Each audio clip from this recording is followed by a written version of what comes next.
Right, let's take live updates from our reporters. We have Pragya, Mohit Bhatt and Imran joining us on the broadcast. We also have Karan Verma, author, Kapil Madan, lawyer and Shekhar Iyer, senior journalist. Those are our guests. Let me first go across to Pragya. Pragya, according to sources, Mallikarjun Kharge has said that we are not after power or post. We are here to save the constitution. The Prime Minister, on the other hand, has hit out at the opposition unity meet, calling it a conclave of corrupt.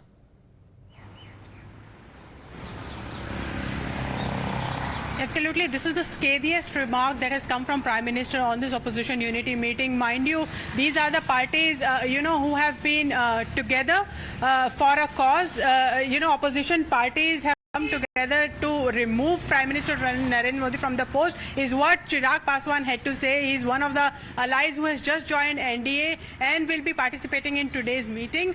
The fact of the matter is that all these opposition parties who have gathered together in Bengaluru have ideological differences. They're also vying, we should not forget, they're also vying for their electoral relevance in their respective state, be it West Bengal, be it Kerala, be it some other states. So they are fighting it, be it in Delhi. In fact, the state units are, opposing this alliance per se. We have heard what West Bengal spokesperson, Congress spokesperson said. He said that our cadre was murdered by TMC goons and allegedly goons, and this is not acceptable that they are shaking hands, they are hugging each other. They are planning to come up with a one common minimum agenda. Right. While we are going, we have learned that they are not going to come with a common agenda as of now, but they are the objective of this relevance point you mentioned, Pragya, especially when it comes to parties like the NCP, the TMC and the left, after they lost their national party status as well. We also have Deepak joining us right at the menu. Deepak, inside pictures that have been coming in of the meeting taking place there. Can you update us what all has happened till now? Well, a lot of issues, of course, is being discussed because this is a crucial meeting. Now, we have a few months to go before the Lok Sabha elections. The first meeting in Patna, this is, of course, the second one. We also had, multiple leaders who are saying that this is an essential meeting to fight for the country, because yesterday in the press conference, they mentioned, of course, one aspect that democracy is under threat and that needs to be fixed. And for that, issues that they have at the state level should be pushed aside to think about the country as a whole. So this is the idea that some of these opposition leaders are trying to put forth, at least in front of the cameras. But is that what they actually truly believe in is the question, and can they keep this feeling mutually agreed upon till the end of the Lok Sabha elections?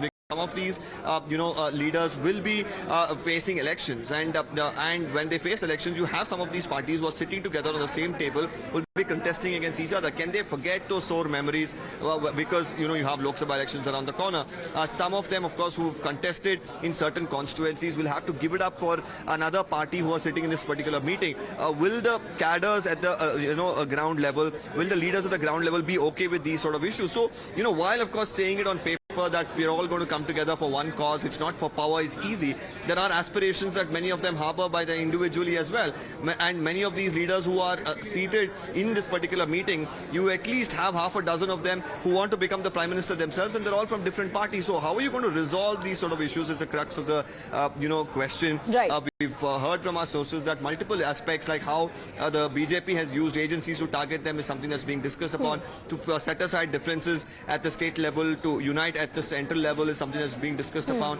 Deepak, you raised the issue of differences between these parties when it comes to the states. Let me take that question across to Kapil Madan. Kapil Madan, Mallikarjun Kharge has said that our differences are not ideological and they are not, so big that we can't overcome it. But look at reports coming in from West Bengal. Suman Roy Chaudhary says the cadre in West Bengal is not happy with this dinner. Why is Rahul Gandhi having dinner with Mamata Banerjee when their goons are chasing us?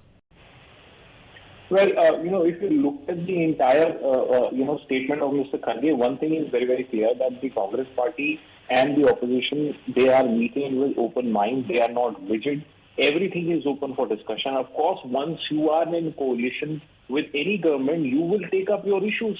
I mean, you can have a broader ideology, and, the broader ideology must give way to the smaller issues. And, the smaller issues can be ironed out individually. But to say that, there are some, difference of opinion Kapil, on looking minor at the bigger issues, picture and the bigger ideology that you're talking about, even when it comes to the big picture of 2024, you have several state elections and assembly elections that are also to take place there. Will you iron out your differences before that? Because it seems that all of these parties are half-heartedly there, or there is some sort of a compromise on cards just because they have just one common aim, that is to take on the BJP next year. Let's also listen in to the reaction that came in from the Congress party, because he himself, this leader, is questioning his own leaders as to why they are sitting with the same party who apparently is hounding their party workers in West Bengal. Regarding the video of the tweet that TMC goons are chasing innocent Congress workers, it's symbolic. These things are happening throughout West Bengal. Killed one of our elected councillors to get the numbers. So if you have this mentality, how can I trust you? How can I sit in the same table and do a patch up for 2024? It's immaterial. I forget everything. I forget national unity. I forget other bigger perspectives. You should have sentiments for your workers. And I know Sonia ji and Rahul ji is such a type of leader. They have all information and they will give space to Trinamool Congress, keeping these things in mind. Now, these, of course, are voices of dissent coming from one particular party, but there are sentiments across opposition parties where the cadre is questioning the top brass, in fact, entering into such an alliance with opposition parties with whom they have differences when it comes to the assembly elections. We're taking a very quick break. All our reporters and guests will stay on with us. Go across to Shekhar Iyer. Shekhar Iyer, it's opposition unity versus NDA's show of strength. Now, the opposition says, BJP is scared that the opposition is coming together, and that's why this show of strength. Well, I think there is a difference between why the opposition parties are getting together and why the Prime Minister is holding a meeting of NDA allies. Because the intention of the BJP is to be doubly sure that the number they get in 2024 is more than what they got in 2019, because what the Prime Minister has repeatedly emphasized in all party meetings, we should work for a larger mandate to convey the message that people have reposed confidence in us. Because all these allies who are coming in, they are not going to be such big determined. But the whole idea is that we should reach out to more sections of the people, try to involve more and more people, and get their support and mandate. But what about those who are ready to support but still haven't gotten an invitation? Karan Verma, H.D. Kumaraswamy seems to be, feeling sidelined or isolated. He's not been invited. Well, let's see. I think not all cards are opened right away. So I think there are many who are going to come to the fold as it progresses. But I will tell you this, the Congress is going to be the biggest loser in all of this. The way they are leaving their state units disgruntled.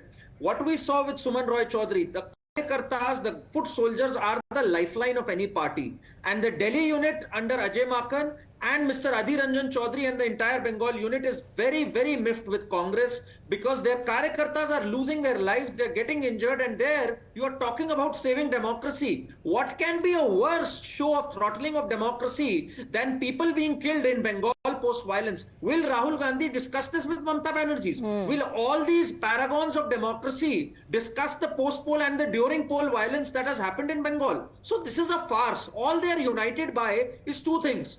Corruption, because all of them have their own shares of corruption, whether it is National Herald, whether it is chit fund, whether it is fodder scam, and Modi hatred. They do not have a vision and mission for the people of the country. They have no common minimum program, and such a glue never holds because in fact, the BRS also question, why is the opposition coming together? Are they coming together against one individual, or are they coming together, on issues? As far as the Congress is concerned, they will have to manage their house. Mallikarjun Kharge says our differences are not ideological in the state, and they are not so big that we cannot overcome them. Karan Verma and Shekhar Iyer, thank you very much for joining us on the broadcast. A quick break.